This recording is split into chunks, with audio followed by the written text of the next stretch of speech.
This is the first series production electric vehicle by Mazda, the Mazda MX-30. Here on Autogefuehl, we'll take you on a detailed tour, an exterior, interior, and today also on an exclusive ride with the prototype. Everything you need to know about this new EV. Join us in full HD, full screen, and full length. Let's go.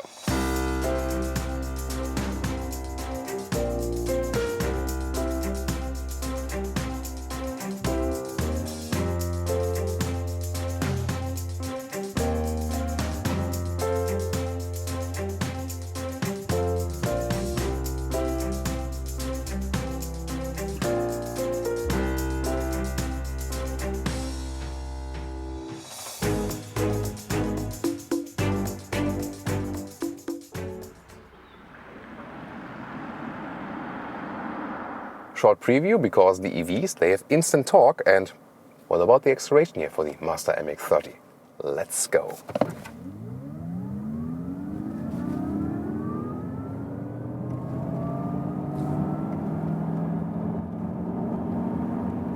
Plop, that's 90 kilometers an hour. And I have to say, it was also slightly uphill. So, what you've seen, for a 140 horsepower output vehicle, that was already quite impressive. And by the way, the top speed, oh, big bird, the top speed will also be 140 kilometers an hour, so that's also quite easy to remember. In the front, we can see here, the front grille is a little bit smaller than, for example, the CX-30, the ICE brother, the internal combustion engine brother, so they make it a little bit more likable. But then again, this three-dimensional design, or heading over to the headlamps, they come with LED as a standard. Of course, there are some resemblance again to the Mazda CX-30, also to the Mazda 3, but then again, a strong crossover look here already in the front. And talking about the name Mazda MX-30, yeah, some might criticize because, yeah, the MX-5, that's, the car where the MX letters belong to. Ford recently also did that with the Ford Mustang Mach-E. Yeah, they want to give heritage to the vehicle and also some sportiness or something, special to the car. You can understand this, yeah. I have to say, I'm also not a fan of that, so using those, existing names, maybe just think about another name, but I can understand where it's coming from. But what's your take on that? The length is 4.39 meters, 14'4", or 173 inches. That is actually the very same length as the Mazda CX-30.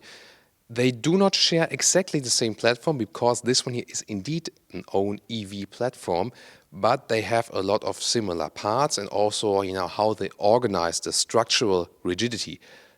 There you do see some resemblance, and again, the same length and the very same wheelbase. So they could use some knowledge from the ICE car platform and then develop the EV platform on the base of that. Then you can see design-wise, very strong crossover look here again with the fenders, 18-inch wheels. In this case, there are uni-color forms available, so you have the whole car in white or also other colors, but you can also get a contrasting roof, in this case, for example, in gray. Very interesting that here it's a little bit higher, but then you have a shoulder line that goes all over the vehicle, and it's rather, plain and simple from design because they wanted to take away, some, complexity from design. Then again, this rather, let's say, SUV coupe style falling roofline right here with Mazda lettering, and again, this contrast color plays in a big effect right there. At the moment, it's only EV, but it will also be offered with a range extender at a later stage. We'll soon talk more about that, what they plan right there. First of all, tell me what you think about the special design here as for the side profile. And of course, we'll now move on over to the rear. Well, now here at the rear, again, very three-dimensional tail lamps. This is very interesting. And you can see when you have the contrast roof, it really continues up to the rear. So this is a more daring design element. And again, very thick plastic claddings here in the lower area to stress this crossover look. And, it's something in between. It's not a real super high SUV, but it's also not a low compact hatch. And I think this is really appealing because this very segment here, like compact crossovers, compact SUVs, is actually the most surging segment overall on the worldwide car market. So it only makes sense to also pick an EV to introduce it here on this special form. And so far, there are not so many compact electric vehicles in the compact SUV form on the market, so this could actually be a sweet spot for them. Let's talk about the specs here with the cutaway model, always interesting to see. The electric motor will be mounted in the front, so the lower part of that is especially the motor then, so just to the front wheel drive. 140 horsepower power output or 265 Newton meters of torque. And what else we can see? Right, this is, by the way, an AC synchronous motor, so not as efficient as the permanent magnet motors that Tesla has been introducing. Then the battery will be placed in the lower end here. This is, below that it will be the battery module.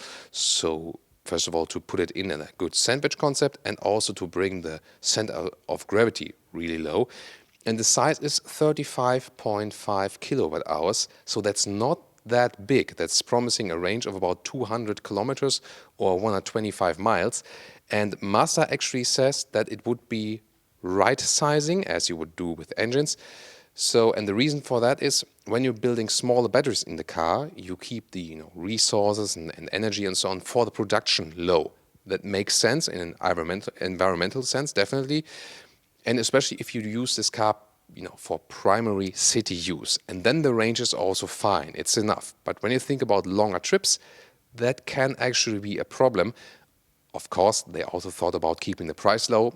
German price supposed to be for this car, also with some equipment in it, about 34,000 euros. That's actually quite decent. And the reason for that is also that the battery is not that big. So if they would, let's say, have double the battery size, it would be like more than 40 to like 50,000 euros or dollars, and then it could be a problem to sell this car on the market. Yeah, so we have to see about that. Looking forward to the discussion with you in this field. By the way, here in the rear we can see the AC converter. And why is it here in the rear? Because the plugs will be plugged in right in the rear. We'll switch the sides for that. So here we are. So this will be a 6.6 kilowatt AC charger next to a 50 kilowatt DC charger. And it depends on the region where you buy the car. Either it will be CCS, predominantly in Europe then, or CHAdeMO, for example, in Japan. So it depends on the market which DC charging standard you're getting. And some of you might have asked yourself, so why was the electric motor in the front that big? Well, this one here is already the cutaway model with the additional rotary engine as a range extender. We can see it right here on the right side. Why are they using the rotary engines? Or famous German word for that is Wankelmotor. So the German lesson for today. So they're using it because you can build it in a very compact way. It's also lightweight, and it also gives you less vibrations for the car.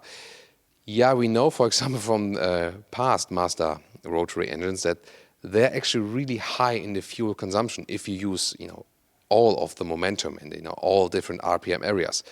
So why would they do that as a range extender then for the EV? First of all, the reasons I just mentioned. And the thing is, this one will not directly power the wheels. It will actually generate power, and in this case it will run at a certain RPM level, and then you can actually let it run in a more efficient way. So more efficient than it would vary in the RPM figures.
Information in advance before we get to the interior actually. First of all, there will be a head-up display, so we can always see it from the outside. We won't be able to see it from the inside.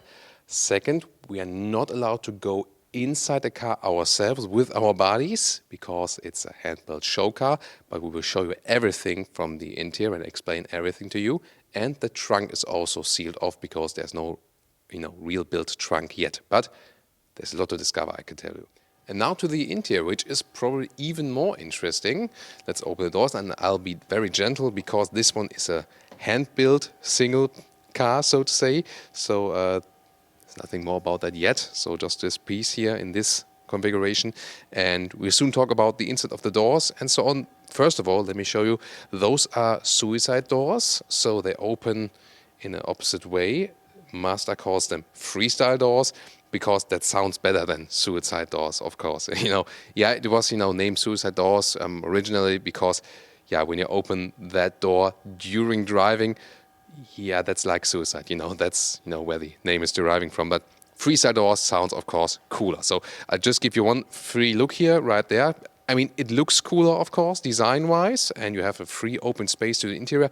Why are they doing that? Well, it's also a quote to the heritage of the company. For example, the RX-8 had suicide doors in 2003, and since, they're also looking forward, to the, feasting on 100 years of Mazda, they also want to give even more quotes, and we'll soon come to another element of that. So, definitely cool design, but of course you have to think about when you drop the kids off to school, you have to get out first in the front, open the front door, and then open the rear door. Well, yeah, for small kids it's okay because you should get out the car yourself anyway to protect them. But, a little bit older kids or something, or of course if you think beyond kids, it's more practical to have separate doors. So it was the same discussion with the BMW i3. So I think, yes, the normal door setup is more practical. This one looks a little bit cooler and, they want to show this heritage, do something special. What do you think about it? Please put it in the comments. Now, inside of the doors here, this is already very special. You see the top part, the gray one. This is actually felt, but it's completely recycled, 100% recycled from PET, so from plastic bottles, so already more sustainable. And then the rest of the interior also, besides two exceptions, is all animal-free. So this one here is also animal-free. This one here is, rather hard-packed, but again in the, let's say, leatherette style. Then here as well, but this one will be softer touch than in the final model. And what's interesting here is already, and I also expect some leatherette for this part here, by the way, for the final model. Here, what you can see here, on the back side, this is already cork. The bright material, and I also have on my smartphone cover, for example. And why are they using this cork? And you can also see more of that in the middle console of the car, the lower middle console. They're using cork because Mazda, actually, what hardly anyone knows, they started as a cork company or cork production company 100 years ago. That's again, quotation of the past, and also using, let's say, more fun, but also more sustainable materials because it's even, waste cork they use for that. Soon more deals to that. Very interesting. So the steering wheel and on the shifting lever, those are the only two parts still from animal origin. They are working on a solution for that too, to make it completely animal-free. Of course, the animal-free interior parts are more sustainable, more animal-friendly, also more human-friendly because the animal leather production process is a really hazardous process. Then you can see those instruments here, digital instruments, especially with the, screen in the middle there. And you can also see how it's, the difference when it's all dark and how it's lightened up. So, but the real screen then in the middle part. And then you have some analog elements on the outside parts each. Very interesting. On the steering wheel itself is pretty classic, as we know from Mazda. That's actually nothing new. And then more to this middle console, you can see this is the, let's say, automatic shifting lever. Electric car, of course, always has an automatic. Therefore, you don't need like any special or longer shifting lever. Then you have the screen there in the lower part to control the climate unit. You will be able to touch the screen, or here in the left side also to change the temperature. This is by touch. The top screen, 8.8 inch, as we also know from their combustion engine cars, this one will be having Apple CarPlay, Android Auto, is not touch. You control that actually there from the lower console again with this driving knob. So there's, checkered metal checker structure around it. You can go back, have a hotkey for the GPS and so on. This will control be all there because they say it's, better for safety. And in the lower part of the middle console, you also again have a cork ground, and there's also the part for the USB supplies and so on for all the connectors. And about the seat setup, there are actually two main themes they have there.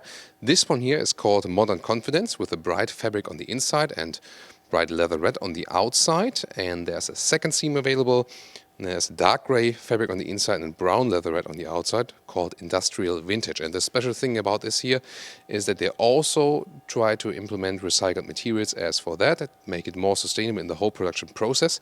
And if you look at the outside of the seats here, it feels very, very soft. So you're using a special technique to make it very soft, and you don't feel any difference between the animal skin leather and the leatherette here. So more sustainable, it still feels very good. It's also very durable. And on the middle part then fabric to make it also more breathable, so it stays cooler in summer and also warmer in winter. And it's actually part of their whole philosophy. You can also see it on the rear seats. They use the very same materials because they say they want to make the whole car more sustainable, not from the drivetrain only. And that's the whole new thinking at Mazda. And Tesla has already started that a couple of years ago. More and more manufacturers are keeping up with this trend. And now it's really great to see that Mazda is also following that. Here, by the way, at the inside of the rear doors, again, we can see this felt material. Again, this one is from the 100% recycled plastic bottles. So really great ideas we see here. It looks like a living room atmosphere, yet they spend less resources also for designing everything. And it's also more allergy proof, by the way, in this case. So I think very fresh design ideas, and I think it's very good to see that another, mass manufacturer is going in this more sustainable direction. And we also have some test samples here for you from the interior materials. So those PET bottles, for example, they're just an example for that. Then you make this granulate from that, and then you can use it again to create a fiber like this felt here again and make it automotive proof. And those are other fibers, recycled fibers, that are being used also for the different interior materials. Pretty interesting. But even more interesting is the use of cork, which is, not only as a primary source, but here, from the trees, especially grown in Portugal, where we are today. And then you use the cork production here for the wine bottles, and then the leftovers, the leftovers here, you see it in the top part here, right there. They're again then crunched and can be made into this cork surface, which is also again automotive proof with some coating, but you really still feel it. Very cool. And also about the leatherette use, again, the whole production process, they haven't used the special chemicals or something to make it really sustainable. And then we can see it here. This one is the other interior styling. So we've seen either this one or this one. So you see both here actually. The right side was this modern confidence, the bright fabric, and on the left side this industrial vintage. And you can feel it here again, this one, and especially also here the industrial vintage is really very, very soft. And you see also the fine surface. No one could actually see the difference, what is actually the source material. So it's a very good step ahead. And now we will take a first exclusive test ride for you here. From the outside, this vehicle here is a Mazda CX-30 from the outside parts. From the inside parts, technology-wise, it is already a Mazda MX-30 car. Again, a prototype vehicle, but Mazda promises us that the riding feeling will already be pretty much similar as the final MX-30 model later. And Mazda calls this EV then e-Skyactiv. So, the Skyactiv X, for example, for their new technology with the self-igniting petrol engine. And this one then, when they use the electric vehicles, they will call it e-Skyactiv. So, welcome to Thomas's prototype driving lounge today here with the Mazda MX-30 prototype. And what did Mazda intend with the driving feeling of this car, where they want to make it as much ICE, so as much internal combustion engine alike as possible, but of course at the same time with somewhat of the efforts of an electric vehicle. Also sound-wise, they want to make it silent, yes, but also to give you some acoustic feedback also on the interior, that you know that you're accelerating. And they also worked a lot on braking and accelerator pedal and so on. And yeah, that's what they said, but the question is, how does it really feel? And we're going to examine this today here for you. Steel suspension, by the way, so there's one fixed suspension that will be available for this car. And we'll also head out to a very windy road, which we have been driving for a lot of different cars. We've been testing cars here in this surrounding here for a lot of years, and also a lot of different cars, so I can very well also compare it to sports cars, to normal compact vehicles and so on. I've driven the Mazda 3, for example, on the very same roads we're going to take on. So this will be very, very interesting. So suspension-wise, when we're going over those humps here, of course, it's not a pleasant experience going over those humps, but in general, the suspension setup here, what I immediately feel is rather, let's say, a neutral setup. So it's not very stiff, but also not too soft. They try to find a good compromise between that. The steering, and everything like the instruments, this will be changed as you've seen in the static presentation. So it's not the final interior, what you see here on camera at the moment. And again, underneath the technology, this one will be all the same. At the moment, we cannot adjust anything as for the recuperation modes. There's not a strong recuperation at the moment set in, so the car is rather using this rolling energy. In the final car, you'll be able to adjust the recuperation here with the shifting levers. So there will be some shifting levers right there, and then you can set 3 different modes of recuperation. But again, at the moment, it's rather rolling, so it doesn't feel much EV-alike. When you have this one pedal feeling with the very hard recuperation, that's where it feels more electric vehicle-like. And the manufacturers have different philosophies if they do it the one way or the other way, rather this rolling approach. Rolling is more efficient actually when you roll. But as soon as you reduce the speed, the recuperation is better, of course, but you can always induce it with the braking pedal. Then first the recuperation is done, and then when you need more braking power, then actually the real brakes set in. And the first thing I feel is it feels astonishingly normal. It doesn't feel that much EV-alike. But what is EV-alike is always the acceleration, and I can just show it to you when I'm here. At the moment I'm here at 40 kilometers an hour. Let's just hammer it.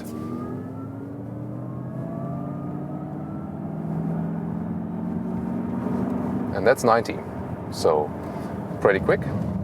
And also here I feel that they found a very sporty base setup as for the center of gravity, shown it to you in the cutaway model. So that that's a really big advantage of all those EVs, the instant torque from the electric motor, and also the low center of gravity, because the whole weight of the battery is placed in the center of the vehicle, very low, and that brings the weight down. But again, the suspension is not set on a rough trim, and I really liked it because in everyday driving life you don't need a real rough sports suspension, and therefore the car is somewhat a little bit leaning into the corners, but that's also totally fine. Again, I don't need a rough sports setup. We have been criticizing that a little bit with the BMW i3, which is fun and sport to drive, but sometimes a little bit rough from suspension, and that's not the case here. Yeah, you've maybe been thinking it's a little bit i3-alike, yes, with the suicide doors and so on, and with the battery concept, yeah. Some could say it's the BMW i3 of Mazda. Oh, the Mazda engineer won't like that next to me, probably what I'm saying. I'm free to say whatever I want. Yeah, just kidding. So, but indeed, I found actually a little bit more comfortable than in the i3 as for suspension. And you've seen this instant torque is, of course, something that is always fun. And, when you are in situations where you need to overtake someone, like now, you get again instant torque, good acceleration, and still, it's pretty silent. That now we're all the way at almost 100 kilometers or 60 miles now, and noise insulation-wise, it's also pretty cool. So we don't hear any massive wind noise.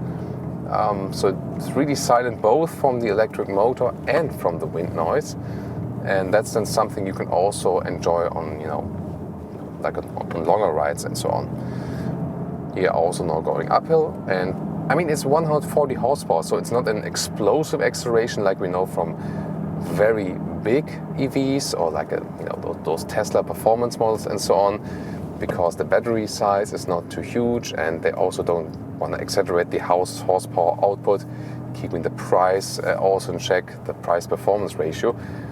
But I think it's totally fine. You're not lacking any power, and if you think about the naturally aspirated Mazda engines, which have a very nice and smooth linear power output, but sometimes when you go uphill here, and I experienced the same with the Mazda 3, for example, when you have the smaller naturally aspirated petrol engine, then sometimes when you're going up, you say, okay, it feels nice, but it could have a little bit more power.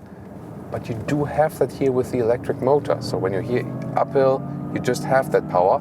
Again, it's not a sports car-like acceleration, but it's now just feels right. And again, you're maybe picking up that sound.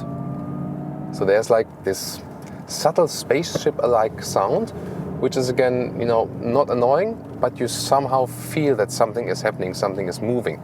We made recently a special there with the BMW sounds that Hans Zimmer is doing for them. So check out that episode if you're more interested in how electric sounds are being introduced now to the car market. And steering feeling wise, again, a very natural steering feeling. That's also what Mazda has been doing quite well. So it's not too stiff, it's not too light. You see here how I transport the commands to the road. And also when I'm going in some slalom here now, it gives me a good feeling of the car, So I feel actually quite connected to the whole vehicle. And I have to say, it's probably the electric vehicle that feels least like an electric vehicle I've driven so far. So, and well, if that's a good or bad thing, that's probably up to you.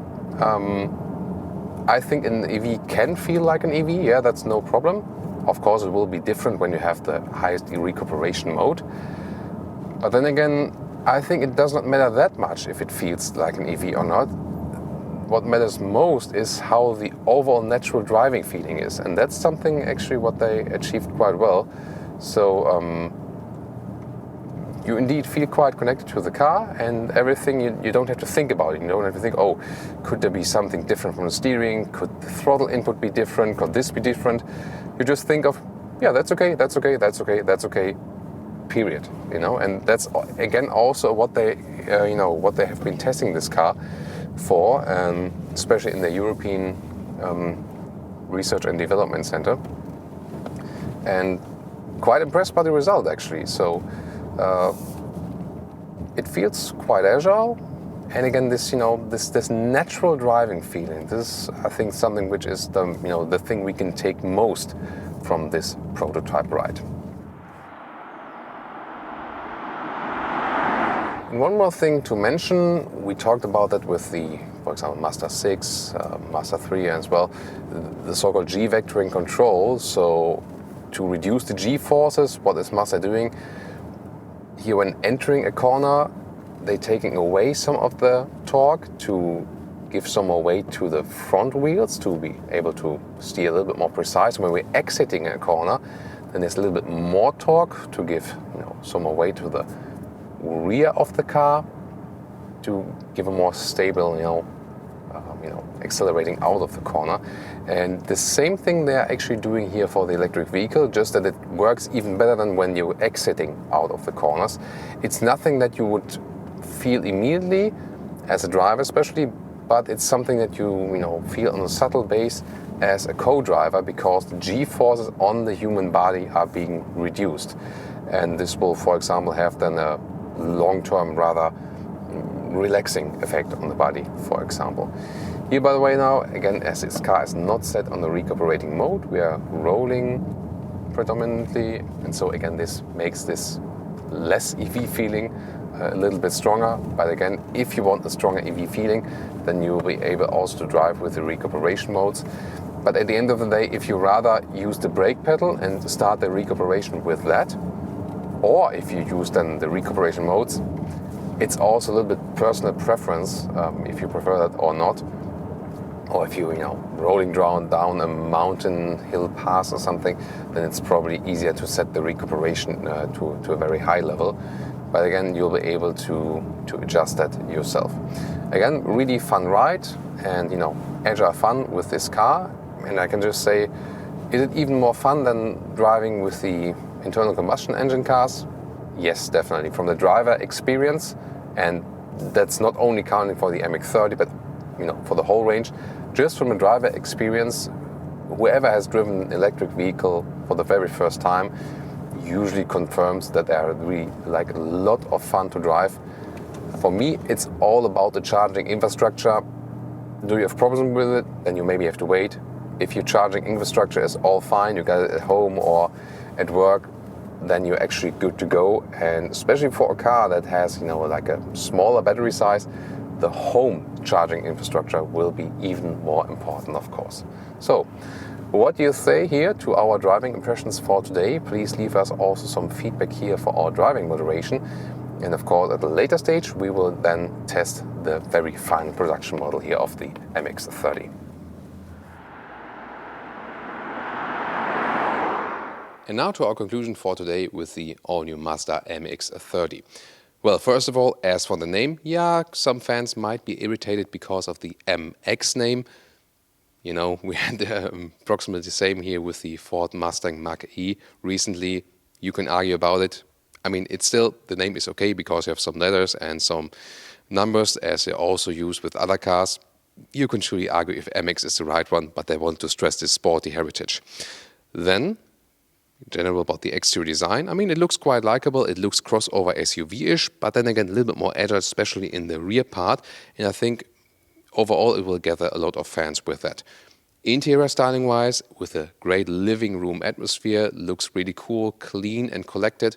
The use of more sustainable materials and mainly animal-free materials is, of course, probably the best thing about this car.